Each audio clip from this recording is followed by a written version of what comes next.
Hello, hello, hello. Bienvenue dans cette nouvelle vidéo. Encore une nouvelle interview aujourd'hui d'un coach, thérapeute, accompagnement des métiers de l'épanouissement en amour. Aujourd'hui, je suis avec David Miquel. Bonjour David. Salut Guillaume. David, merci d'avoir accepté mon invitation. Donc David, toi, tu es coach en relations amoureuses. Merci de te joindre à nous aujourd'hui. Comme d'habitude, on va avoir une petite discussion sur l'amour, l'épanouissement amoureux au sens large. Qu'est-ce qui bloque l'amour, qui entrave l'amour? Qu'est-ce qu'on peut faire? Quelles recommandations tu nous formules? Mais pour lancer un peu cet échange entre nous, est-ce que tu peux juste te présenter et puis dire un petit peu quel est ton parcours? Qu'est-ce qui t'a motivé à te lancer dans cette activité? Ok, ça marche. J'ai combien pour ça, un quart d'heure? Essaie de faire court quand même, hein? Ouais, Qu'on puisse rentrer dans le vif du sujet. bien sûr, je rigole. Euh, Tout d'abord, je tiens à te remercier, Guillaume, pour ta proposition. Je trouve ça vraiment sympa qu'on puisse échanger, partager ensemble sur voilà, ces sujets qu'on aime bien travailler dessus. Oui, Voilà, on se sent concerné par ce sujet-là. Donc, merci à toi, en tout cas, pour cette proposition. avec plaisir, Euh, David. donc, pour me présenter, je m'appelle David Nickel, j'ai 38 ans, je suis marié, père de deux enfants. Donc, je suis coach en relations amoureuses et également thérapeute. J'ai la double casquette. C'est-à-dire que les personnes qui viennent me voir qui sont très, très blessées, qui ont des grosses souffrances, blessures, blocages, je travaille plutôt sur le côté thérapeutique. Voilà. Et le OK. coaching est plus axé pour les personnes qui sont déjà en mesure de pouvoir concrétiser leur objectif amoureux. Ah, super intéressant. C'est vrai qu'on avait parlé en préparation à cette interview de cette distinction que toi tu faisais notamment entre coach et thérapeute. C'est vrai qu'il y a un peu toutes les appellations qui circulent sur le marché. Tu peux me rappeler justement ce que tu me disais à ce niveau-là, entre finalement la différence que tu fais, c'est presque sur le niveau d'aptitude de tes clients à se prendre en main, c'est un peu ça? Ouais, c'est complètement ça. C'est-à-dire, alors, les gens, quand ils viennent me voir, souvent, ils viennent voir le coach parce qu'ils ont vraiment à cœur d'atteindre leur objectif. Sauf que ils sont pas conscients parfois qu'ils ont des grosses blessures qui les Mhm. empêchent vraiment de pouvoir entrer en relation avec l'autre, de pouvoir co-construire avec l'autre. Ouais, Euh, donc, en fait, à ce moment-là, on rentre plutôt dans un accompagnement thérapeutique. On OK. met un petit peu l'objectif de côté. Le but, c'est déjà que la personne puisse travailler sur ses blessures, sur son histoire, qu'elle soit en paix et libérée par rapport à son passé, à son histoire, pour pouvoir pleinement s'engager en fait avec l'autre dans la relation amoureuse. Voilà. OK. Parce que sans ce travail préparatoire, ça va être compliqué. Ouais. Même pour le coaching. Et typiquement, ça peut être des personnes qui, je vais les prendre en coaching, mais en fait, vont pas pouvoir mettre en place les actions nécessaires, chercher une personne, rentrer en relation. Elles vont pas y arriver, elles vont être bloquées sans identifier en fait les blocages, mais c'est parce qu'il y a des peurs et des blessures derrière. Ouais, c'est super intéressant ce que tu dis là. Moi aussi, j'en parle souvent à mes clients, cette notion finalement que tout part de soi-même, en fait. Si on veut déjà s'épanouir avec quelqu'un, enfin, si on veut un jour s'épanouir avec quelqu'un, faut déjà être bien avec soi-même et souvent, c'est la 1re partie, essentielle et la plus dure à accomplir. Tout à fait. Ouais, ouais, je suis totalement d'accord avec ça. Alors, pareil, des fois, j'entends, alors il y a un écueil opposé qu'on peut avoir dans le dev perso, c'est les gens Ouais, qui penseraient qu'il faut avoir fait 15 ans de psychothérapie, avoir tout réglé pour enfin pouvoir s'engager en relation. Tu oui, vois, il y a par exemple un thème qui me touche beaucoup, c'est la dépendance affective. Pourquoi? Parce que je l'ai ouais, moi-même traversé. J'ai ouais, pas mal galéré avec ça, j'ai pas mal souffert dans les relations amoureuses. Et donc, ce que j'explique aux gens, c'est que si on veut sortir de la dépendance affective, il va aussi falloir se mettre en relation et prendre le risque de rentrer en relation, parce que c'est dans la relation qu'on apprend à le dépasser. Voilà. ouais, Donc, je cite ça en exemple, mais il y a des gens, des fois, qui pensent qu'ils sont pas assez prêts pour se mettre en relation. C'est aussi la relation qui va permettre d'évoluer, d'apprendre à mieux se connaître, aussi de guérir certaines blessures, parce qu'on peut aussi, au travers de la relation, euh, guérir, apaiser certaines blessures, en fait, venir réparer ouais, par un lien sécure, par de la bienveillance, par du soin, par du soutien. Donc voilà, faut pas non plus attendre de se dire bon ben ça y est, j'ai tout réglé pour me mettre en relation. Parce que j'ai ouais, beaucoup de personnes qui me renvoient ça et en fait elles ont peur, si tu veux, de ne pas être à la hauteur, de ne pas y arriver, de se tromper. Mais ça, c'est OK, ça fait partie de la relation, justement, de la relation amoureuse. Ouais, c'est ce que j'allais dire. C'est finalement cette peur sous-jacente de l'échec et cette recherche finalement de la situation parfaite qui finalement ne se produira jamais en fait. Les conditions ne sont jamais parfaites pour chacun d'entre nous. Il faut accepter aussi l'imperfection des choses et oser se lancer pour mettre à l'épreuve un petit peu tout ce sur quoi on a travaillé. C'est ça que tu es en train de nous dire aussi, hein, David. Ouais, complètement. Ben, tu vois, un constat que je fais, mais majoritairement dans les gens que j'accompagne, c'est en fait le delta qu'il peut y avoir entre l'idée qu'elles se font de la relation, ce que j'appelle moi l'idéalisation, Ouais, notamment les gens qui ont peu d'expérience en fait. Parce que quand tu n'as pas beaucoup d'expérience, tu vas t'imaginer que ça devrait être ça. Et quand ouais. tu le confrontes au réel, c'est-à-dire quand tu es dans la réalisation, souvent ces personnes sont très déçues par rapport à ce qu'elles attendent. Pareil dans Ah, l'idéal de la personne. Elles attendent un idéal de personne et quand elles rencontrent une personne qui a des défauts, qui a des blessures, qui a des maladresses, ben, elles sont déçues et très souvent elles arrêtent la relation. C'est souvent une problématique que je rencontre, c'est des gens qui peuvent cumuler plein de relations, des débuts de relations, mais qui s'arrêtent rapidement parce qu'ils vont pas en fait creuser, ils font pas le travail nécessaire. De ce que tu disais très justement, de voir les imperfections, les différences de chacun, les maladresses aussi, ce sont des choses qui arrivent dans les relations, d'être maladroit, de blesser l'autre sans le vouloir. ouais. Et donc moi, dans mes accompagnements en coaching, je fais un gros travail au départ sur justement comment sortir de l'idéalisation pour passer à la réalisation. Ah oui, ouais. Ouais. Ça, c'est super intéressant. J'ai trop de questions à te poser là-dessus. J'adore cette thématique.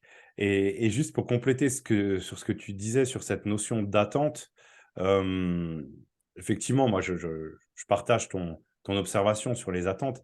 Et j'ai même envie de poser ici une analyse un petit peu étymologique. Euh, Attente, enfin, derrière l'attente, le fait d'attendre, il y a une vraie dimension passive, en fait. Se dire, OK, les choses viennent à moi sans que je m'investisse vraiment pour aller les chercher. Et je m'attends à ce que tout vienne naturellement sur un plateau un peu parfait, alors que finalement, faire fonctionner une relation, c'est surtout un investissement de part et d'autre pour co-construire ça ensemble, comme tu disais tout à l'heure, quoi. Donc ça, c'est totalement d'accord avec toi. Et la question du coup que j'avais envie de te poser sur cette notion d'idéalisation, moi aussi c'est une thématique qui me tient vachement à cœur. Comment tu te l'expliques, toi, cette idéalisation que peuvent avoir les gens sur la relation amoureuse?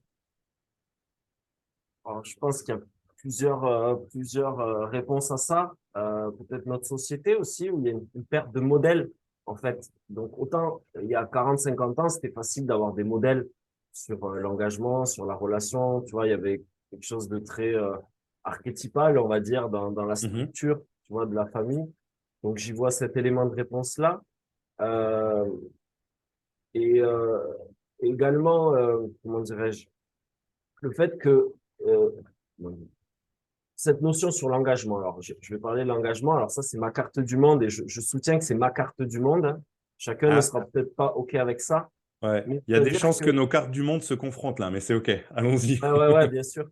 C'est-à-dire que les gens, en fait, ça dépend ce que je conçois de la relation. Si c'est juste, euh, je veux la relation pour juste moi, que ça m'apporte du bien-être, du mieux, je me nourris, en fait, de l'autre pour moi, m'apporter quelque chose, tu vois. Et c'est là où je pense qu'il y a souvent quelque chose où les gens, du coup, sont déçus, puisqu'à un moment Mhm, donné, la relation, c'est aussi de la réciprocité, c'est-à-dire il faut donner et recevoir.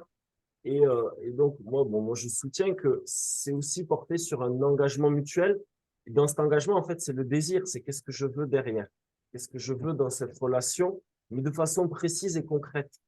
Tu vois, pas de oui, j'ai envie d'être aimé et d'être heureux, parce que ça, je pense que c'est le désir profond de tout être humain dans la relation amoureuse. Mais oui. précisément, je veux vivre quoi, comment, de quelle manière, moi, je m'engage à quoi, quelle responsabilité je prends au sein de la relation, et du coup, l'autre, quelle responsabilité il prend vis-à-vis de moi, en fait. Ah ouais, OK. Super intéressant que tu mettes sur la table cette notion d'engagement parce que moi, j'y suis très sensible, mais pas dans le sens où tu l'entends.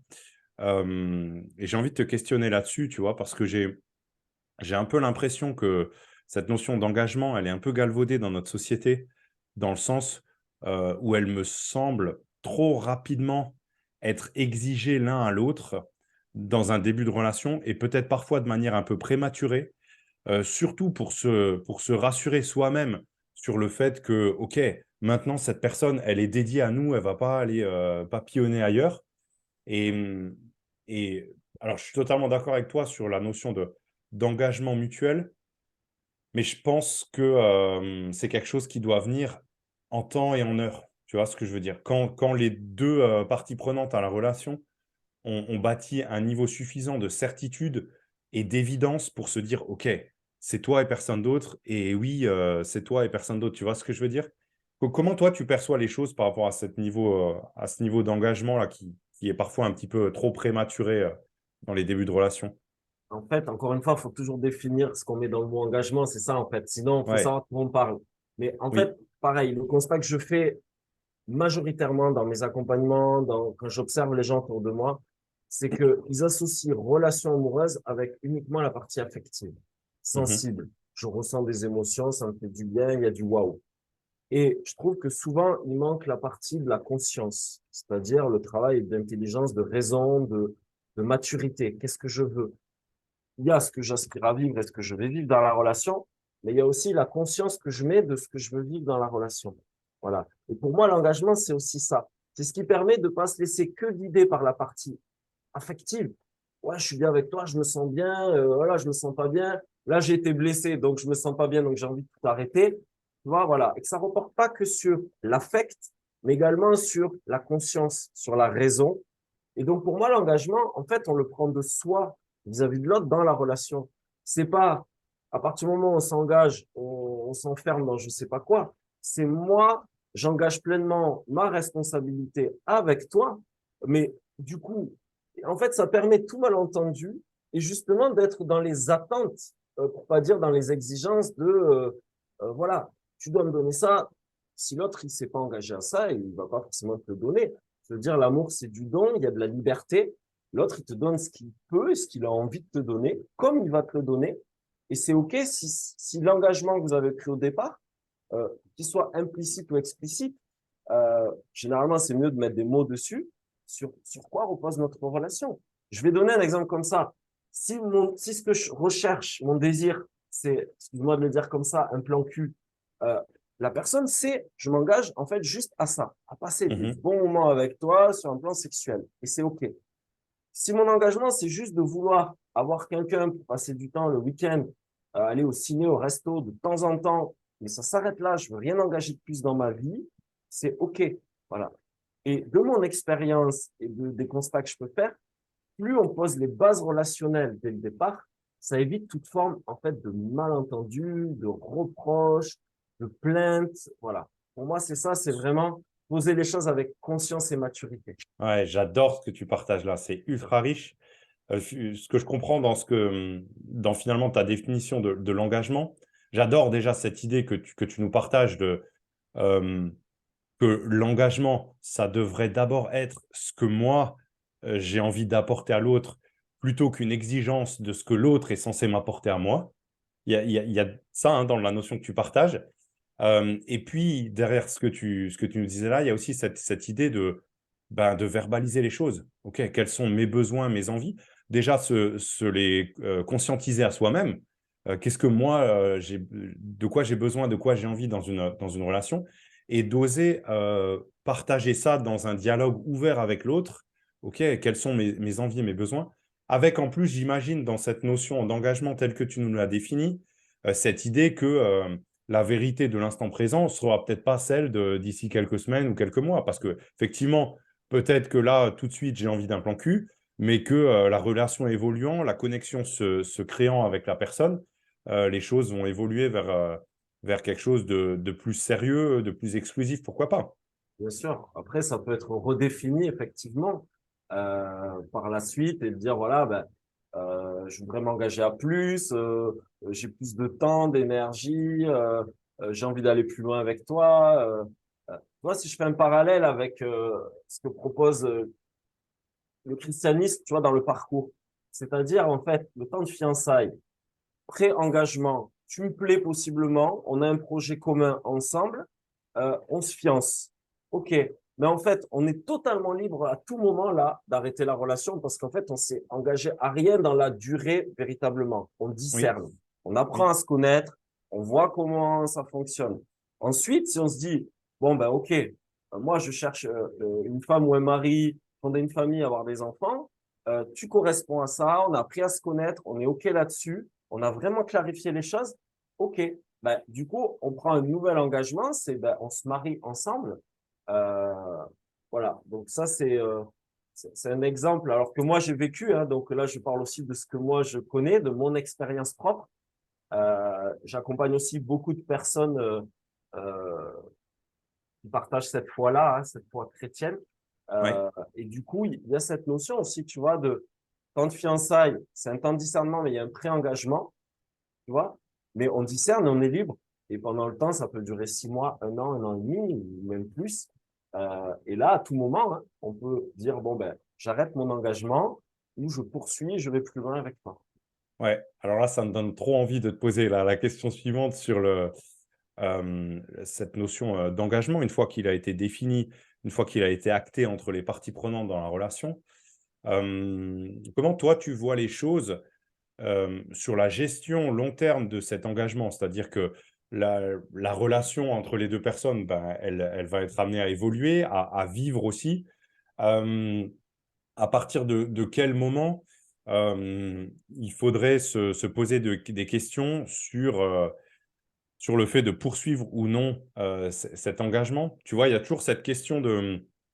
Enfin, moi, ce qui me questionne beaucoup sur la notion d'engagement, c'est quand l'engagement devient une obligation à long terme parce qu'un jour dans le passé, on s'est promis ci et ça et qu'on veut à tout prix s'y tenir alors que l'épanouissement est plus là, tu vois.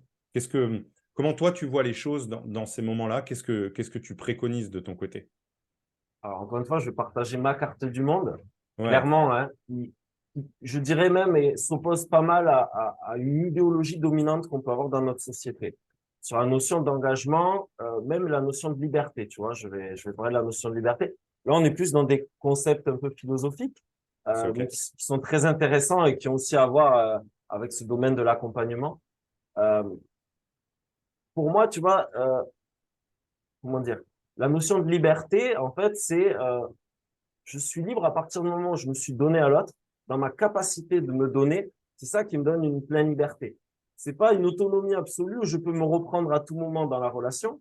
Pour moi, c'est la capacité de dire, voilà, je me suis engagé, j'ai engagé toute ma liberté. Donc, ce qu'on appelle le don de soi, tu sais, le don de soi. Voilà, mais là, c'est concret, c'est-à-dire on pose un acte par rapport à ça. Donc, voilà, je m'engage avec toi totalement euh, dans cette relation amoureuse, dans ce projet amoureux. Si c'est pour fonder une famille, avoir des enfants, voilà. Après, ça, c'est à définir en fonction du projet. Et à partir de là, ben, en fait, je suis libre d'être pleinement moi-même parce que justement, à partir du moment où je me suis engagé, alors ça semble souvent paradoxal, hein, quand j'explique ça aux gens que j'accompagne. Euh, en tout cas, moi, ça rejoint pleinement mon expérience. Là. Oui. Euh, ça correspondra pas aux cartes du monde de tout le monde et j'en suis totalement conscient. En tout cas, moi, c'est la mienne. Euh, et du coup, ben, l'engagement, à partir du moment où il est donné, même si pour moi, il se renouvelle chaque jour, c'est-à-dire que c'est en fait l'engagement à avoir avec une prise de responsabilité et que bien évidemment, on va évoluer. Tu Ouais. vois, si je prends l'exemple d'un couple qui se marie à 30 ans, qui reste ensemble 30 ans, jusqu'à 60 ans ou 70 ans, bien sûr qu'il va évoluer. Bien sûr qu'il va y avoir des moments où possiblement, dans la relation, il va y avoir des grandes difficultés. Possiblement, il y aura plus la passion amoureuse dont je parlais tout à l'heure, tu vois, la notion d'affectivité. Est-ce que pour autant, il faudrait arrêter la relation parce qu'il n'y a plus le sentiment amoureux? Ou est-ce que justement, là, il y a un challenge pour faire grandir encore plus la relation amoureuse, le couple? Euh, voilà. C'est, Ouais, c'est super intéressant. J'aime bien cette idée que tu partages de renouvellement de l'engagement, un peu comme si tous les jours, on se re-questionnait soi-même et puis au sein du couple. OK, où j'en suis avec mon engagement? Est-ce que je suis toujours au clair avec ça? Juste s'assurer que finalement, enfin, là, je te partage ma carte du monde, que la relation, elle remplit toujours son rôle d'épanouissement, en fait, tu vois? Et si c'est plus tout à fait le cas, quels sont les ajustements à apporter au sein de la relation pour que ça, pour que ça soit le cas? Je sens que tu es dubitatif Non, sur pas mon du tout, commentaire sur Diable. le Non, rôle de non. la relation là. Non, non, pas du tout, absolument pas. Et je suis vraiment OK, moi, qu'on partage des cartes du monde différentes. Tu vois, Ouais, c'est vraiment ouais, bien OK. sûr. Encore une fois, tu vois, si ce que je dis, ça parle à des gens, c'est OK. Et ça parlera pas à d'autres qui diront, mais non, moi, si je m'engage, je perds ma liberté. Et c'est OK. À Ouais, chacun de définir sa carte du monde, en fait, hein, tout ouais, simplement. ouais, Et ce qui est important pour moi, et c'est le gros travail que je fais en début d'accompagnement d'un coaching, pour un célibataire qui veut vivre une belle relation amoureuse, c'est qu'est-ce que tu veux précisément, avec ouais, beaucoup de conscience. Donc déjà, ça commence par qui tu es toi, tes valeurs, qu'est-ce qui est important pour toi. On dit souvent en coaching définir son why, son pourquoi. Et ouais. le pourquoi tu veux vivre la relation amoureuse. Et ensuite, comment tu veux la vivre. Voilà, sur quels critères. Euh, Non, Juste pour c'est répondre clair. à ta question avant que j'oublie, euh, Vas-y. moi, c'est aussi pour ça que j'ai la casquette de thérapeute et notamment aussi thérapeute de couple. Moi, Ouais, j'accompagne aussi des couples. C'est-à-dire que je fais un peu le service après-vente. C'est-à-dire, dans un sens, ce qui compte, c'est sur quoi vous vous êtes engagé, en fait. Aujourd'hui, votre relation, elle reporte sur quoi? Pourquoi vous êtes encore ensemble, finalement? Voilà. Et d'essayer, en fait, de dénouer dans les crises que traversent des couples, qui sont souvent aussi des crises de croissance. Et souvent, ça peut bloquer, ça peut se séparer à des moments où il pourrait y avoir un processus de croissance encore au sein du couple. Et c'est en ça que j'accompagne pour définir avec les personnes où est-ce que vous en êtes. Bon, vous avez des souffrances, quelles sont vos souffrances? Qu'est-ce que vous aimeriez maintenant vivre dans la relation? Qu'est-ce que vous ne vivez plus? Qu'est-ce que vous pourriez mettre en place? Voilà. Et je m'aperçois qu'on peut aider des personnes qui arrivent, qui sont complètement bloquées et qui sont dans des impasses et qui pourraient dire, bon, ben là, moi, j'ai plus envie de rester avec lui ou avec elle, je m'épanouis plus, pour reprendre ton mhm, terme d'épanouissement, hein.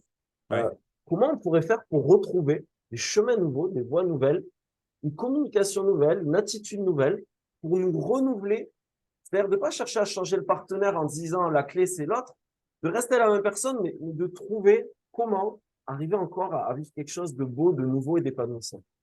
Ouais, c'est super riche ce que tu partages là, avec finalement aussi cette idée de se dire, ce challenge, insurmontable, qui se présente à toi, ou à vous, en l'occurrence, c'est peut-être même une magnifique opportunité de relancer la relation qui était en train de s'essouffler. Donc un tremplin, magnifique sur lequel, sauter pour remettre de l'élan dans l'interaction. C'est une super idée que tu partages là, j'adore. Merci. En tout cas, ça a été encore une fois, ce que je dis là, ça a été aussi mon expérience. C'est-à-dire que Ouais. bon, moi, j'ai connu beaucoup de relations amoureuses. C'est pas par hasard que je veux faire ce métier-là. Depuis j'ai 38 ans, depuis l'âge de 17 ans, j'ai toujours plus ou moins vécu des relations amoureuses. Alors, j'ai eu aussi des périodes de célibat à chaque fois, hein. J'ai pris un travail de relecture, de faire le deuil, de comprendre. C'est ce qui m'a aussi apporté beaucoup, beaucoup de compréhension sur les problématiques du couple, de l'engagement amoureux, de la relation amoureuse. C'est pour ça que j'ai voulu en faire mon métier, justement, parce que je me Ouais. suis dit qu'en fait, j'étais riche de mes expériences et notamment, j'ai beaucoup appris de mes erreurs ou de mes échecs. J'aime pas le mot échec, mais de mes apprentissages. Mmh. Euh, et je me suis aperçu qu'il y a eu des fois où j'ai vécu des ruptures, où en fait, peut-être qu'avec peut-être l'aide d'un tiers ou en comprenant ce qui se jouait à ce moment-là, peut-être que j'aurais pu en fait dépasser euh, les problématiques, les enjeux, le défi en fait qui m'était proposé à ce moment-là. Tu dirais que c'était quoi justement, enfin si tu te sens à l'aise d'en parler ouvertement, tes principales erreurs, dans ces moments, clés, si tu peux mettre quelques mots là-dessus? Bon, alors moi, déjà, Si tu es OK avec ça, hein, ouais, David, ouais, hein, il y a bien sûr, choqué. Si ça peut aider des gens là après quand ils m'entendront, pour moi, c'est tout gagné. Donc moi, j'ai beaucoup souffert de la dépendance affective. Parce que j'avais beaucoup de blessures liées à mon passé, à mon histoire, tout ça. Et donc, OK. dans cette dépendance affective, j'étais très dépendant de l'autre. Alors moi, j'avais plutôt le profil, pas du fuyant, mais plutôt du contrôlant. Celui qui est très insécure en relation, mais qui a besoin de pas mal contrôler. Mais du coup, ça permettait pas, si tu veux, d'accueillir l'autre dans sa différence, dans sa singularité. En tout cas, pas suffisamment. Et de l'accueillir aussi dans sa vulnérabilité, dans sa fragilité. Parce que parfois, ça peut insécuriser, ça peut nous insécuriser de de toucher la fragilité, la vulnérabilité de l'autre dans la relation. Ça, pour moi, c'est un défi majeur dans la relation.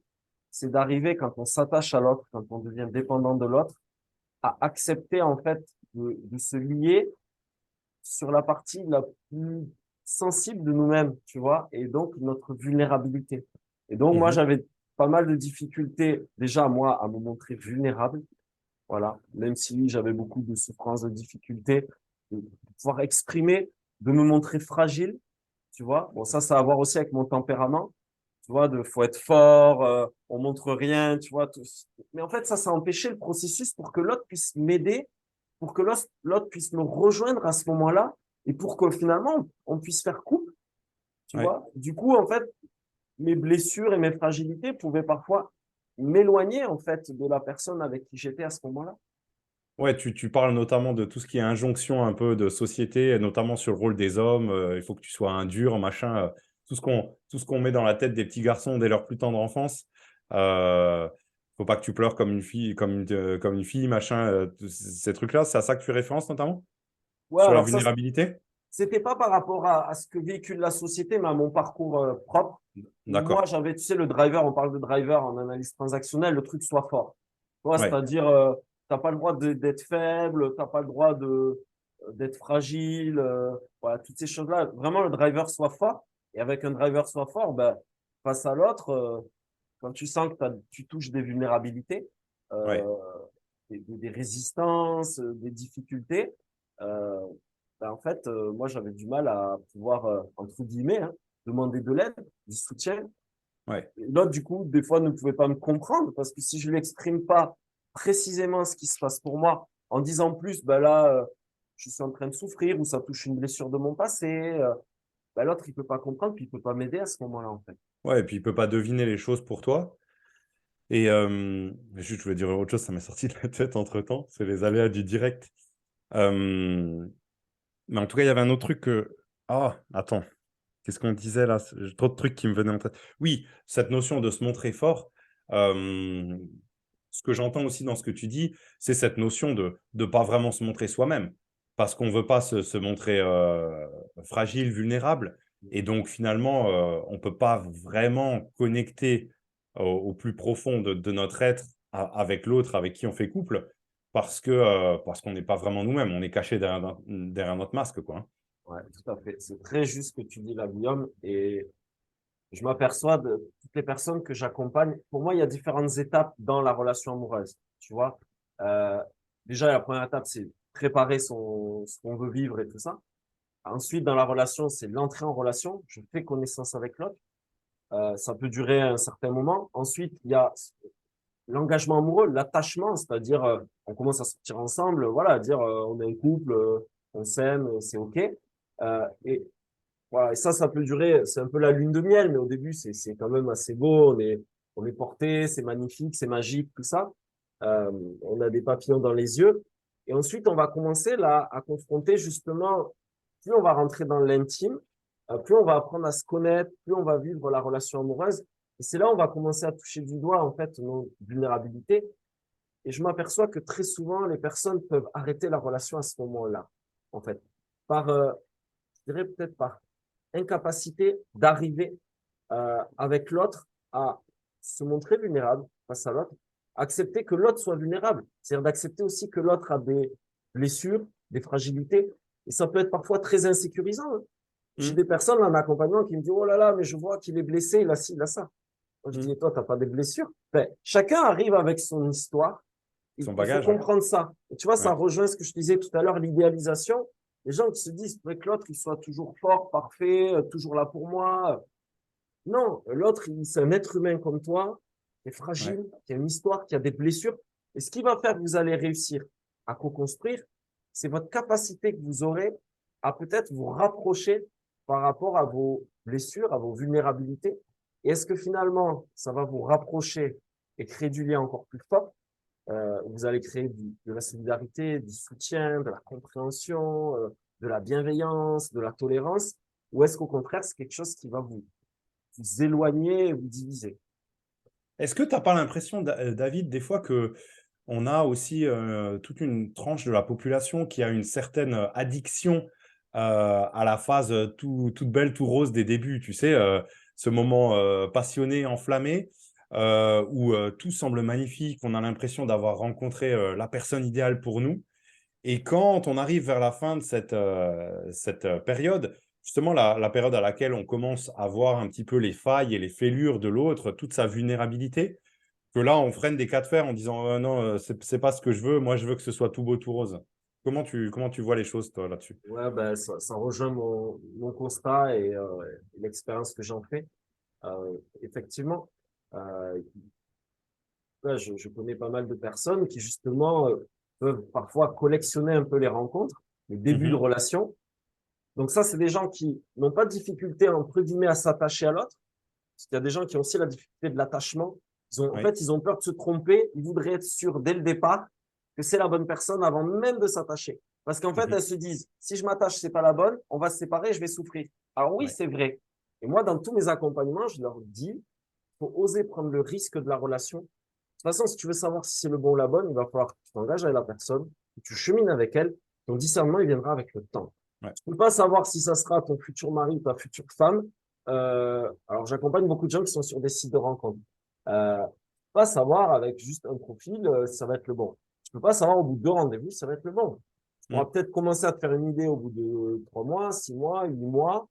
Est-ce que ça peut être la bonne personne? Et pour ça, Ouais. ben, oui, il faut oser prendre le risque de la relation et dépasser cette étape de lune de miel, quoi. Au Ouais. début, tout est beau, tout est rose et tout est magique. On voit que le bon côté de la personne, voilà, toutes ses qualités. Mais ça dure qu'un temps. Et d'ailleurs, moi, souvent, je préviens les personnes quand elles commencent à rencontrer quelqu'un. Je leur dis, bon, ben, c'est super, félicitations, profite de chaque instant, brûle pas les étapes, parce que c'est très fondateur dans un couple aussi, ces débuts de relation. Comment on est entré en relation, nos premiers rendez-vous, comment on a appris à se connaître. Donc ça, c'est important. Et je leur dis, toi, qu'il y a un moment donné où tu verras, l'autre va commencer à te décevoir, tu vas décevoir l'autre, va commencer à avoir des conflits, des désaccords, et c'est OK. Vous allez commencer en fait à vivre l'altérité. Ouais. Ouais, je suis totalement d'accord avec ça. Et j'ai même tendance, moi, à dire aux personnes que j'accompagne de vouloir s'engager en amour sans être prêt à souffrir un jour, c'est complètement illusoire, en fait. Parce que c'est forcément le risque. Et si c'est un risque, si c'est pas un risque que tu es prêt à prendre, il vaut mieux même pas y aller alors. Parce qu'il y a de fortes chances qu'à un moment ou à un autre, ça se produise, quoi. Et ça résonne vachement ce que tu disais sur cette notion de ben, prendre son temps, de découvrir l'autre. Et je crois que j'irais même plus loin parce que moi, je dis souvent à certains de mes clients euh, que tout part d'eux, en fait.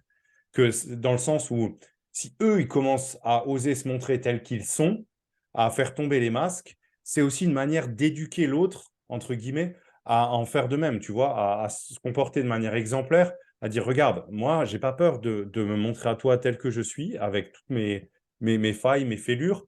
Et je trouve que c'est vachement inspirant pour l'autre face à soi, qui lui aussi va tout à coup se dire, OK, j'ai pas besoin d'essayer de me montrer sous mon meilleur jour. Je peux juste être moi-même et c'est très bien comme ça, quoi. Et ça facilite et accélère même, à mon sens, la qualité de la connexion entre les personnes, je dirais. Totalement. Je te rejoins beaucoup là-dessus. Moi, je prône l'authenticité. Enfin, j'encourage à vivre l'authenticité. Typiquement, je vais prendre un exemple. Deux introvertis, deux personnes qui sont très à se protéger. Ils vont pas arriver en fait à rentrer en relation parce que les deux, par effet miroir, hein, se Hmm. montrent pas en fait. Tu vois, ils s'observent les deux. Il suffit qu'il y en ait un des deux commence à s'ouvrir, à se montrer authentique, peut-être vulnérable, à parler un peu alors, comme je dis, se montrer authentique, euh, euh, être transparent, entre guillemets, c'est pas être dans la nudité. On partage pas tout le fort interne non plus. On n'est pas dans la fusion. Parce que voilà, faut trouver la limite. Et c'est important de donner à l'autre de pouvoir nous connaître, donc de partager un peu ce qu'on vit à l'intérieur. Et c'est vrai que ça va forcément inviter l'autre, en fait, à faire de même. Mais si on attend que ce soit l'autre qui le fasse, possiblement, voilà, chacun va attendre que l'autre Ouais, se on risque montre. d'attendre longtemps, quoi. Ouais. Ouais, exactement. Et j'ai envie de rebondir sur un autre truc super intéressant aussi que tu disais tout à l'heure, David. Euh, on a commencé à parler de dépendance affective, mais aussi à un moment, tu as parlé d'une dépendance qui me semble plus saine, tu vois. Et j'ai l'impression parfois que à trop condamner la dépendance affective, on en oublie finalement que dans une relation normale et fonctionnelle, il y a toujours une part de dépendance parce qu'on commence à construire avec l'autre. Et donc, il y a une dépendance un peu saine qui se met en place, entre guillemets. Est-ce que tu as envie de nous en dire quelques mots? J'ai un peu l'impression que c'est ce que tu commences à esquisser tout à l'heure. Oui, complètement. D'ailleurs, j'avais fait un atelier. Je propose aussi des ateliers de groupe. Je trouve ça très intéressant en plus des accompagnements individuels. Et donc, j'ai déjà proposé plusieurs fois des ateliers donc sur la dépendance affective pour les personnes qui se sentent concernées par cette difficulté, cette problématique que je connais vraiment très, très bien pour l'avoir creusé en long, en large et en travers. Euh, et donc, moi, je parle de ce qu'on appelle les cycles de croissance dans la relation et dans la dépendance. Celui qui en parle très bien, en fait, c'est notamment Eric Berne et l'analyse transactionnelle. Euh, et donc, je te rejoins pour dire que, de toute façon, oui, une relation amoureuse, c'est basé déjà sur la dépendance. C'est-à-dire, il faut aussi accepter que quand on est dans le célibat, bon, notre vie, elle dépend de nous-mêmes et uniquement de nous-mêmes. Alors, on a notre sphère professionnelle, amicale, familiale, ok. Et là, quand on rentre dans une relation amoureuse, notre vie dépend en partie de la personne avec qui on s'attache et on s'engage. Et c'est OK. Ça, c'est ce qu'on pourrait appeler la dépendance qui est tout à fait saine. Et Hmm. dans cette dépendance, d'ailleurs, moi, je montre comment, en fait, on passe par des cycles de croissance. C'est-à-dire que cette dépendance, on peut au début être dans la dépendance qu'on pourrait qualifier la dépendance affective, la fusion, tout ça. On peut être ensuite dans la contre-dépendance. En fait, on s'oppose toujours à l'autre. Pour exister, on a besoin de s'opposer, s'opposer, s'opposer. Et ça, d'ailleurs, en début de relation, souvent, c'est un peu la deuxième étape. C'est-à-dire quand on a besoin de poser son altérité, on va dire non, on va mettre ses limites. On est dans la contre-dépendance. Ensuite, on rentre dans l'indépendance. Parfois, on a besoin d'exister juste par soi-même, mais tout en étant dans la relation. Et Mhm. là où moi, je trouve que ça devient, selon ma carte du monde, très intéressant pour les couples, c'est quand on arrive à vivre pardon, l'interdépendance. C'est-à-dire vraiment une dépendance où je suis complètement lié et engagé à toi, mais à la fois, je suis pleinement libre d'être moi-même. Voilà. Ah, Donc, tu vois, il y waouh. a quand même la notion euh, d'attachement, de dépendance à l'autre, mais tout en restant pleinement libre d'être soi-même. Ouais. C'est super intéressant ce que tu dis. Ça me fait venir spontanément à l'esprit les notions d'équilibre dans la relation qui sont en général assez, assez dures à maintenir. Enfin, je veux dire, c'est un travail du quotidien d'entretenir cet équilibre. Euh, Parfois, quand on en parle un peu autour de nous, certains diront qu'il y a toujours, entre guillemets, un dominant, un dominé dans une relation. Moi, je ne crois pas du tout à ça. Je pense que pour qu'une relation soit vraiment saine, il faut qu'il y ait cette notion d'équilibre. Euh, Si tu avais quelques recommandations, toi, à formuler de ton côté, comment travailler au mieux cet équilibre au sein de la relation, l'entretenir au mieux? Alors, je pourrais donner pas mal de conseils, mais déjà, si je devais en donner un prioritaire, ce qui est important, et ça revient sur la notion d'engagement, tu vois, je reboucle un peu les choses, mais Ouais. c'est la notion de responsabilité. En fait, il faut que chacun puisse prendre sa part, toute sa part et pleinement sa part. C'est-à-dire, si tu pars du principe qu'une relation, c'est 100%, il faut prendre les 50% de notre espace de responsabilité. À partir du moment où chaque personne prend la pleine responsabilité de son engagement dans la relation. Quand je dis responsabilité, c'est communiquer ses besoins, formuler des demandes, s'excuser si elle blesse l'autre, voilà, de prendre pleinement sa responsabilité pour sortir en fait de ce qu'on va appeler le triangle de Cartman qui se vit beaucoup, beaucoup, beaucoup dans les relations amoureuses. C'est-à-dire qu'à partir du moment où tu ne prends pas assez ta part, ta responsabilité, tu te poses en victime. C'est-à-dire que c'est la faute de l'autre. L'autre, il fait pas, l'autre, il te donne pas, l'autre, voilà. Donc, tu vas reprocher à l'autre. Donc, moi, ça, je suis très vigilant dans mes accompagnements. Quand les gens me disent, ouais, l'autre, je lui dis, est-ce que tu penses là? Qu'est-ce que toi, tu pourrais faire dans cette situation? Je renvoie la responsabilité. Hmm. L'autre, tu n'as pas de pouvoir dessus. Tu ne peux pas agir sur l'autre. Qu'est-ce que toi, là, tu peux faire face à cette situation si elle ne te convient pas? Voilà. Est-ce que tu as verbalisé que ça ne te convenait pas? Est-ce que tu as formulé, par exemple, une demande? Non. Eh Ouais. ben, commence par ça. Clarifie ton besoin. Formule une demande. Ça ne sera pas une exigence. L'autre, il pourra dire non. Mais en tout cas, toi, ta responsabilité, c'est ça. Ouais. Donc, déjà, le premier conseil pour moi, ça serait prendre pleinement, en fait, sa responsabilité dans la relation et de ne pas chercher, en fait, à contrôler l'autre ou à agir sur les faits et gestes de l'autre, mais de se dire qu'est-ce que moi, je peux faire face à cette situation, même si elle est inconfortable pour moi, même si elle est désagréable. qu'elle m'occasionne peut-être de la déception et de la souffrance. C'est OK. Ma responsabilité, c'est de reconnaître ce qui se passe en moi, de clarifier mes émotions, mes besoins, qu'est-ce qui se passe, donc accueillir, et ensuite, éventuellement, de formuler une demande à l'autre. Ouais. J'adore cette idée-là, j'adore. Et tu sais que j'avais lu un truc super intéressant là-dessus, ou peut-être une vidéo YouTube que j'avais vue, qui expliquait un petit peu les origines profondes de cette incapacité à formuler nos besoins et à attendre qu'ils soient comblés comme par magie par la personne face à nous. Et je trouvais cette explication assez pertinente.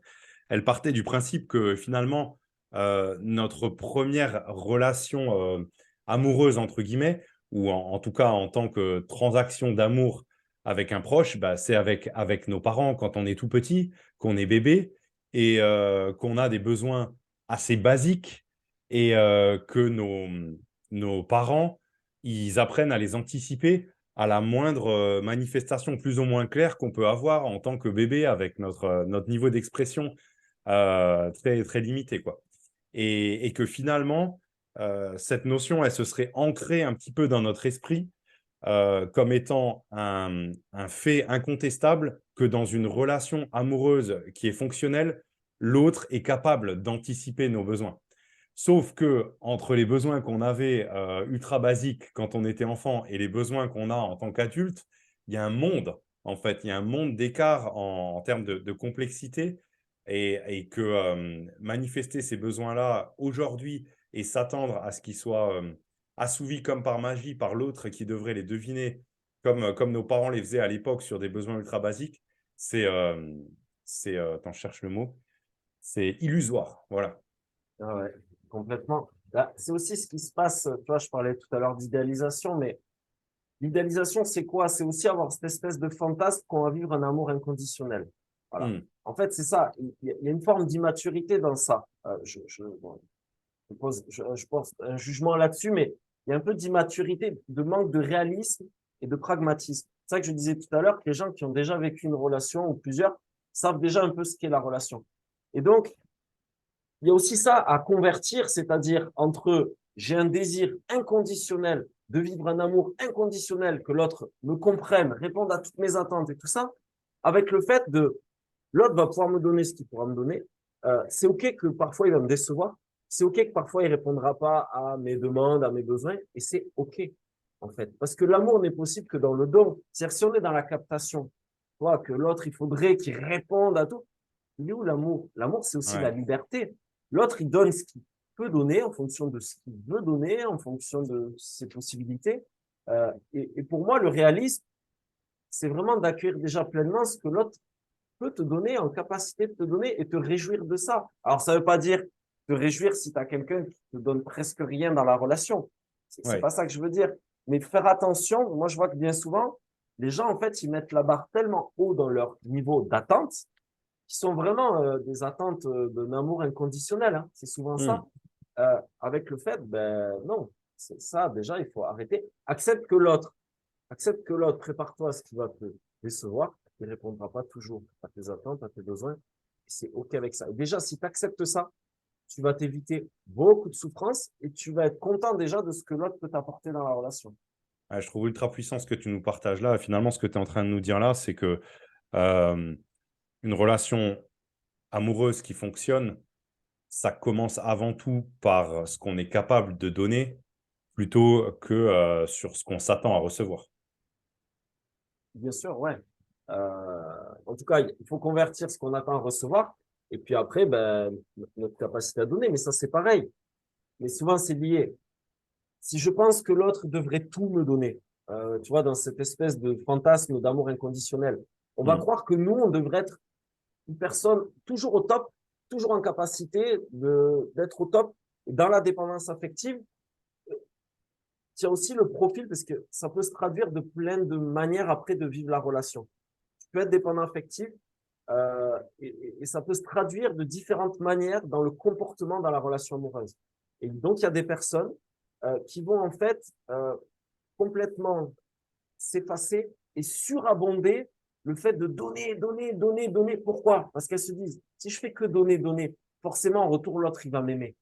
L'autre va me Ah, reconnaître. En fait, c'est ouais. souvent lié à un manque de confiance en soi et d'estime de soi. Ouais, Ce qu'on retrouve dans toutes les personnes qui souffrent de dépendance affective, il y a une fragilité au niveau de la confiance en soi et de l'estime de soi. Donc, c'est ouais. déjà quelque chose qu'on retrouve toujours. Finalement, Et donc, ce que tu dis là, c'est que c'est plus le don que l'amour qui devrait être inconditionnel. C'est-à-dire que dans une relation amoureuse, quand je donne, c'est pas un don calculé dans l'espoir de recevoir à tout prix à hauteur de ce que j'ai donné, voire au-delà encore. C'est juste un don voilà, inconditionnel parce que j'ai envie d'alimenter sainement la relation, quoi. complètement. En tout cas, selon ma carte du monde, quand on le vit de manière responsable et consciencieuse avec de la maturité, quand on est dans l'étape de ce que j'appelais tout à l'heure l'interdépendance, c'est ça. C'est-à-dire, j'accepte que je suis dépendant, je suis vraiment interdépendant de toi, et j'accepte de pouvoir te consacrer du temps, de l'énergie, et que je fasse des choses pour toi, pour ton bien. Pour moi, c'est aussi ma définition de l'amour, c'est je veux ton bien. Mhm. C'est ça, en fait. Je vise ton bien quelque part. Alors, le mien aussi, quelque part, au travers, mais avant tout, je vise aussi ton bien, tu vois, dans la notion de l'engagement. C'est pas juste je veux mon bien à travers toi, parce que là, ça va faire naître souvent des relations, comment dirais-je, un peu à sens unique, tu vois, où Ouais. l'échange et le partage se fait pas vraiment, parce que si moi, je m'engage dans une relation pour juste capter ce que tu peux me donner, euh, ça pose la question de Ouais, c'est c'est quoi pas très sain, l'engagement? quoi. Voilà, c'est Ouais. ça. Et on s'est déjà dit des tas de choses, hein, et j'ai encore envie de te poser deux, trois questions. Bien sûr, vas-y, hein. On a beaucoup parlé de sagesse, de maturité, de rationaliser un petit peu tout ce côté passionné de l'amour. Bon, moi, j'ai une théorie là-dessus hein, qui vaut ce qu'elle vaut, mais je pense on, on vit dans une société un peu qui glorifie cet amour passionnel un petit peu. Bah, bien sûr, parce que les comédies romantiques hollywoodiennes, les chansons d'amour, les contes de fées, euh, tout ça, c'est quand même beaucoup plus vendeur quand on met en avant de la relation passionnelle. Et c'est sûr qu'il y aurait beaucoup moins d'entrées au box-office si on parlait, enfin, si on mettait dans un film les petits aléas compliqués de la vie de couple et comment, à certains moments, il faut avoir des discussions compliquées pour réajuster tout ça. Donc, j'ai fait une phrase à rallonge, là, je suis complètement oublié ce que je voulais dire. Ouais, donc Oui, moi, j'ai cette théorie par rapport à ça. Oui, et ma question du coup pour toi, David, c'est comment on fait dans ta carte du monde, dans ta vision des choses, pour acquérir cette sagesse, cette maturité qui permet d'avoir un peu le recul suffisant de se dire, OK, l'amour, c'est peut-être pas tout à fait ce qu'on voit autour de nous, dans les médias, dans les films, etc. ouais, disons que c'est tout ce que je fais déjà dans mes accompagnements, c'est de donner de la conscience. Voilà, ce qu'on va Ouais. appeler la conscience, mais je souscris totalement à ce que tu dis, c'est-à-dire que ça fait plus de 40, 50 ans qu'on est matraqué par les films hollywoodiens, tout ça, toutes ces belles histoires de passion amoureuse, tu vois. Là, ils parlent pas d'engagement, rien du tout, c'est juste, c'est du romantisme. C'est très Ouais. beau, hein. Et attention, ça a toute sa place dans la relation amoureuse, hein, de vivre ce que ça fait au niveau affectif, au niveau sensible, et ça a toute sa place, encore une fois. L'amour, c'est pas juste de la raison, quelque chose une part de magie, il y a une part de on maîtrise pas. Voilà. Mais ce que moi je m'aperçois de mon constat, c'est que les gens ils n'investissent que l'amour par ce biais-là, parce que Mhm. justement on est complètement matraqué là-dessus. Et petite parenthèse au passage, dans les films hollywoodiens, d'un point de vue psychologique, les personnages c'est pas du tout représentatif de la réalité. Ils arrivent à changer de fonctionnement. Limite, ils pourraient être dans des films un peu dans la dépendance, et puis du jour au lendemain, ils en sortent c'est très, ouais, c'est des films, quoi. Oui, Forcément, oui, il n'y a pas de demi-mesure. mais ça reflète pas la réalité. Donc, pour répondre à ta question, c'est de mettre vraiment de la conscience sur qui je suis, connaissance de soi, qu'est-ce que je veux vivre. Donc, c'est quoi ma conception, moi, du couple, de la relation amoureuse, de l'engagement, voilà, et de mettre toujours de la conscience. C'est-à-dire que même pendant la relation amoureuse, si on va arriver à bien la co-construire, c'est tout ce que moi je propose dans mes programmes d'accompagnement, c'est de mettre toujours de la conscience. Qu'est-ce qui se passe?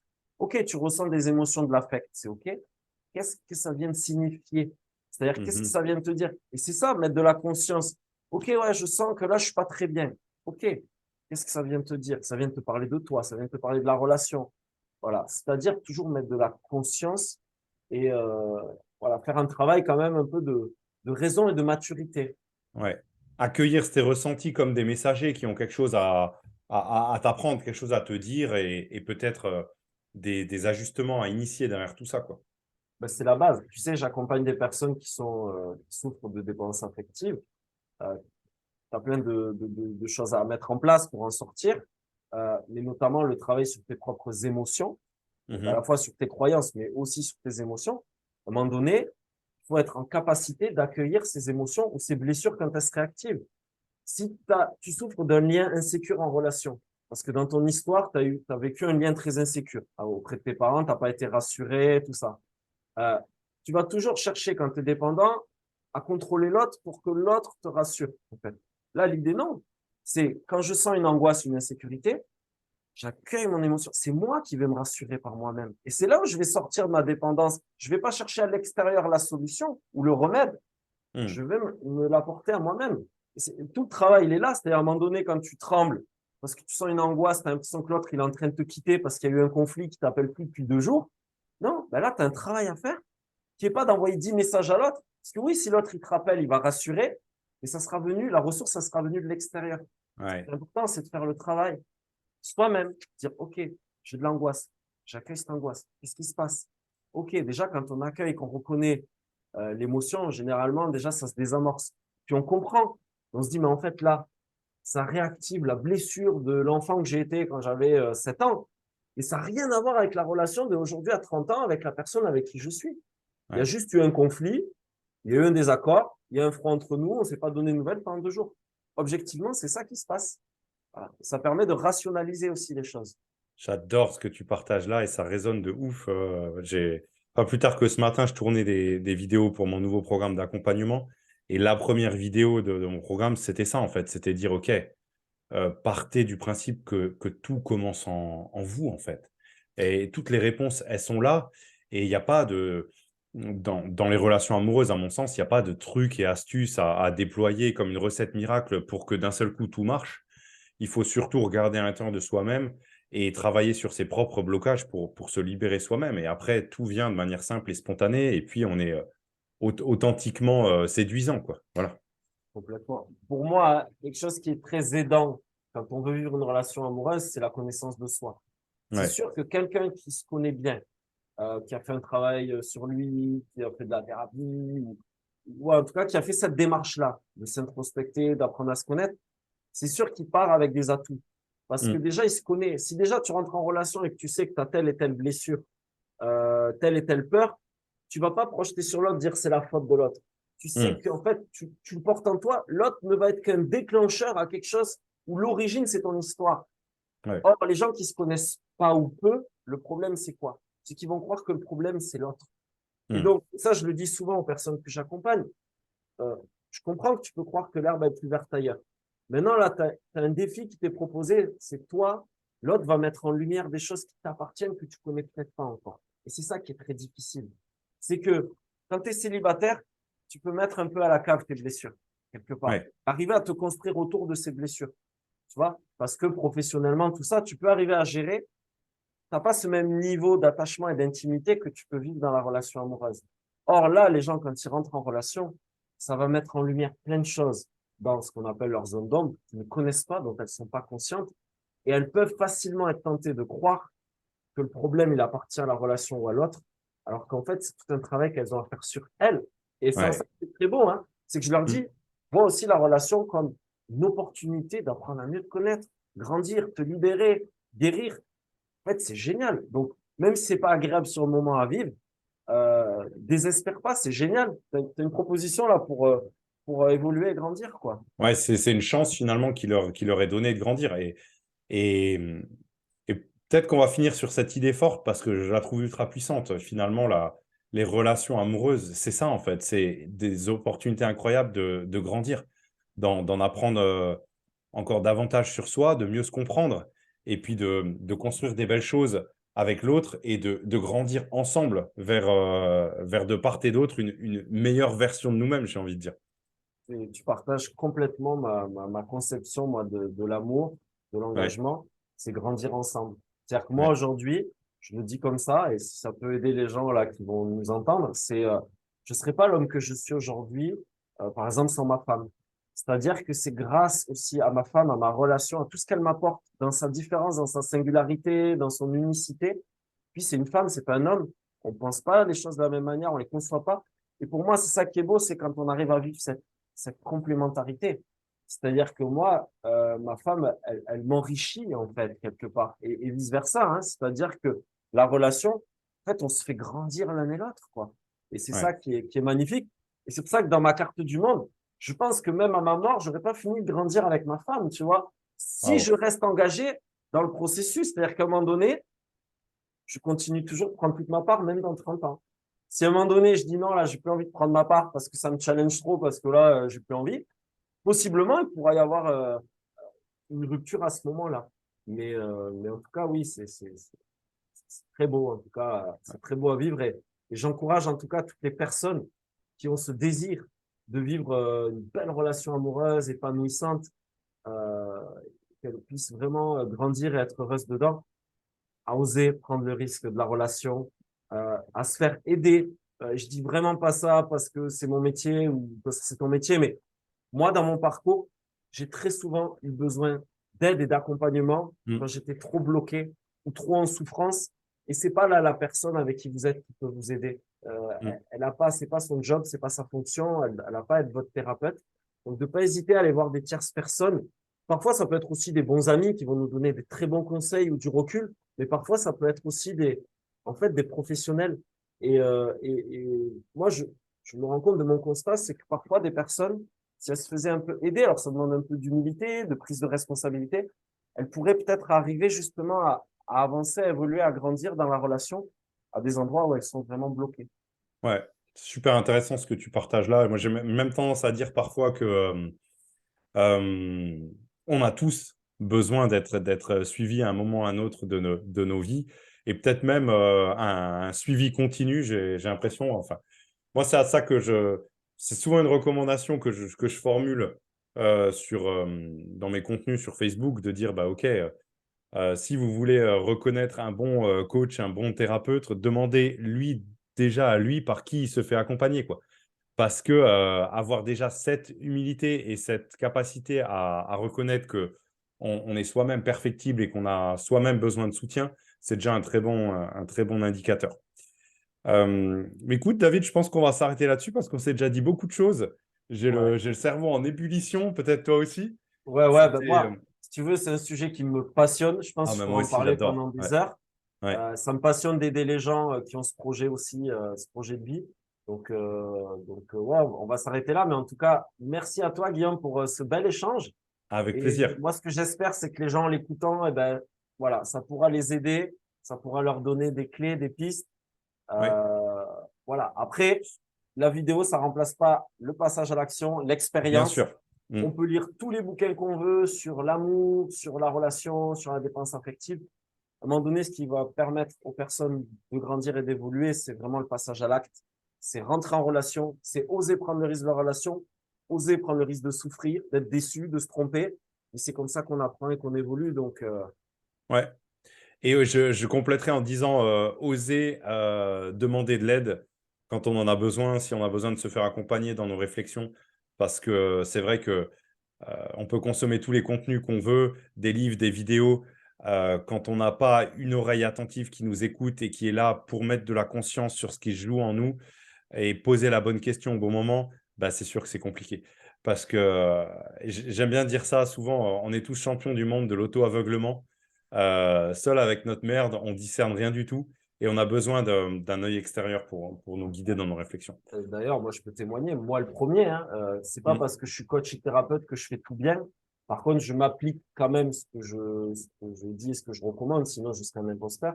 Mais bien sûr. moi, je continue et j'hésite pas. Si demain j'ai une difficulté dans mon couple, dans ma relation et qu'il faut que j'aille voir un tiers, une séance, deux séances, trois séances pour débloquer le truc, j'hésite pas à le faire.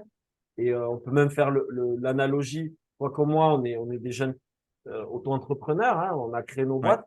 On s'est d'ailleurs rencontrés, on s'est fait accompagner tous les deux dans un programme d'accompagnement. On n'hésite pas nous-mêmes à nous faire coacher pour justement grandir, évoluer. Et c'est grâce à ça aussi que qu'on gagne du temps quelque part. ouais, Voilà. tout à fait. Eh bien, merci beaucoup, David. Ce que je ferai, c'est que dans la description de cette vidéo, je mettrai les liens vers tes références pour les gens qui voudraient éventuellement rentrer en contact avec toi.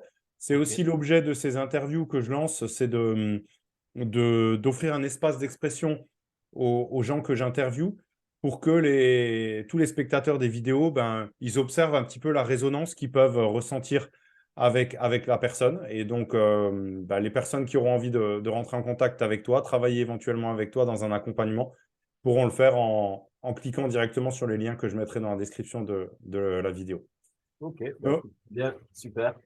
Il me reste plus qu'à te remercier encore une dernière fois, David. C'était très, très riche cet échange. Merci beaucoup. J'espère que ça vous aura aidé le plus possible, vous qui regardez cette vidéo. Et puis, bah, je vous donne rendez-vous dans la prochaine vidéo avec grand plaisir pour une prochaine interview. Bye bye.